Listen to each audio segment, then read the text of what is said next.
I'm Maggie Wittmer. I'm here at Mischler's Florist and Greenhouses in Williamsville, New York. And today we're going to be making what we affectionately call a My Suzie, named for one of the girls that also works here.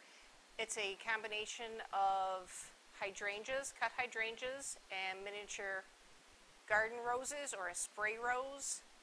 What's different about these guys is there's multiple flowers on the stem, as you can see. Instead of just a single stem rose, there's many flowers on them. It's got a low compact style arrangement, which is very popular right now. Hydrangeas, everybody loves a hydrangea. The roses you can't go wrong with. Again, another flower that everybody loves. The hydrangeas, they are available year-round now. Back in the day, they were only available at certain times, but pretty much hydrangeas you can get year-round, at least the white ones. Green ones are in season at certain times of the year. Blue ones are are in season in the springtime, at least in western New York. So what we start out with, it's going to be 3 hydrangeas and the spray roses massed together in a low container. And at home, you can use any kind of container that you've got. If you've got one of the old ivy bowls, because everybody has at least 1 or 2 of these in their house, the low square, or the 4-inch rectangle. That's the one I'm going to be using today. First, we're going to start with the hydrangeas.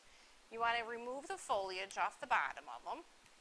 And it takes about 3 or 4, depending on the size. Now, this is that blossom there is over 8 inches in diameter. You can tell from my hand going over the top of it.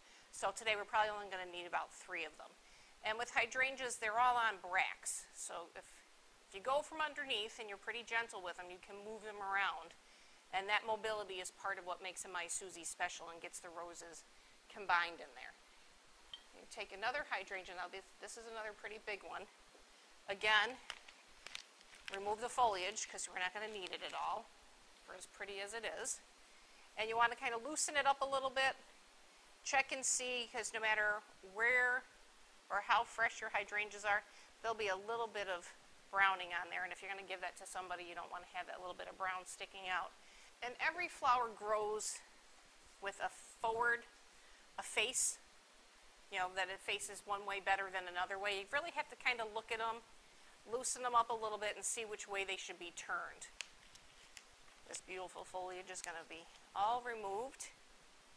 And in your hand, I'm going to start to weave them together. You're still going to keep the stems alongside of each other.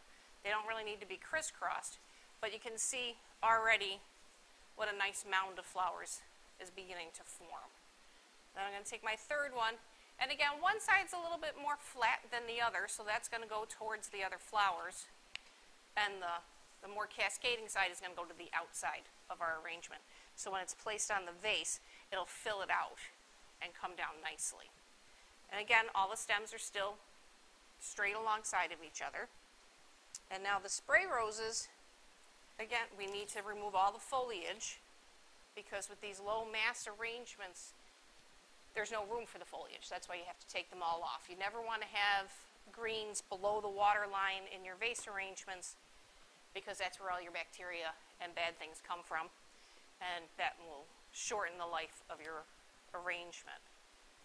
You're not going to be able to use every single flower, which I know many people are upset about. When they buy them, they don't want to remove anything. So you're going to have to remove a couple of flowers. The ones that are a little too far gone or a little too big, or quite frankly, they're just going to be in the way. So you bought them. You can take a little itty-bitty vase and put that in a powder room or somewhere in your house and save them. A little shot glass, you can make an arrangement out of that. And again, these low-hanging buds down there, we're not going to be able to use them today. So we're just going to strip the foliage off, take these couple of buds, because as you'll see when I start working them in here, you're not going to see them. They're just going to get in the way. And this is a beautiful stem here with all of them. And they do have, some of these miniature garden roses have a considerable amount of thorns on them. So you just kind of take the back side of your knife and scrape them. You always want to make sure you're trimming with a good sharp knife or a good sharp diagonal cut with scissors. And again, we can take those little guys off. So I'm going to pick up my hydrangeas, take my miniature garden rose, kind of loosen them up in my hand, and I'm going to start with the biggest stem of roses, and I'm going to work them right into the middle of those hydrangeas. And this is where you can see the foliage would just get in the way. But you can't be afraid. You can move that hydrangea around and evenly disperse the roses. Because if you just pick them up and put them all in one spot, you'll have a big cloud of white with one little spot of pink. And with this arrangement, we definitely want the roses to be unilateral. We want them to be throughout our arrangement. That's a sign of a good design, is that they're in all directions. So you have to take a minute and look at it. Again, move those blossoms around a little bit. Work your hydrangea. Now, I'm doing this pretty gently. You don't want to just, tear and yank, because that'll kill them. But we can manipulate them into the style that we want them to be. And there's no wiring in here, there's no taping in here, there's nothing else going on. It's just flower placement, essentially. So you might have to play around with it a little bit, and you cinch them down in there, and you can see the lower ones are getting buried. So you just swing that around on the other side of the flower, and they're all still connected. And as we're doing that, we're working them all the way throughout the hydrangeas. So that way they're all even.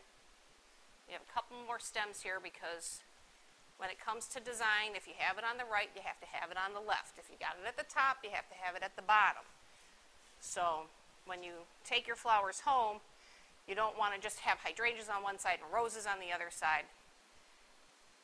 You want to make sure that they're even and spaced throughout. We'll take one more stem. So it's 3 stems of hydrangeas, and I've got 5 stems of these spray roses, depending on how heavily the roses were. How heavy the bloom is on the stem is what I should be saying. And I can drop that right down in there through the middle of the flowers. And you can see it just works its way through. It's not going to cause any ruckus. Spread them out a little bit. And our roses are evenly spaced throughout all the hydrangeas. Now, hydrangeas can be a bit of a drama queen. They can soften up and wilt down rather dramatically. So you always want to make sure you have some foliage around them to keep them boosted up. And if you ever have a hydrangea that wilts down, a good fresh cut, resubmerge it, and they'll bounce back. They're good drinkers. I'm going to be using lemon leaf on the back side of this. Now again, some things that people might be uncomfortable with, you have to remove some of the foliage. You can't use it all the way that it is, because it's just going to be too big and too heavy. Now this arrangement, we call it a My Suzie. I've done this for several weddings, for attendants, and for brides. It makes a beautiful bouquet, for that occasion as well, not just a vase arrangement. So this lemon leaf, or salal that it's called, you're going to trim those off of the stem. They're a little woodier. They're going to take a little bit of effort. Now we're going to take the salal leaves, and you want to make a collar of them behind the bouquet. So that way they line up evenly around the whole underside of the hydrangeas and make a whole nice collar of them. And now that we're pretty well set with that, you can, if you've got some courage, you can just trim this and set it in your vase of flowers.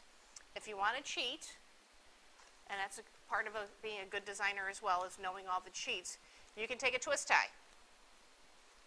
You don't want a red bread tie, but a nice green one, or a green piece of tape.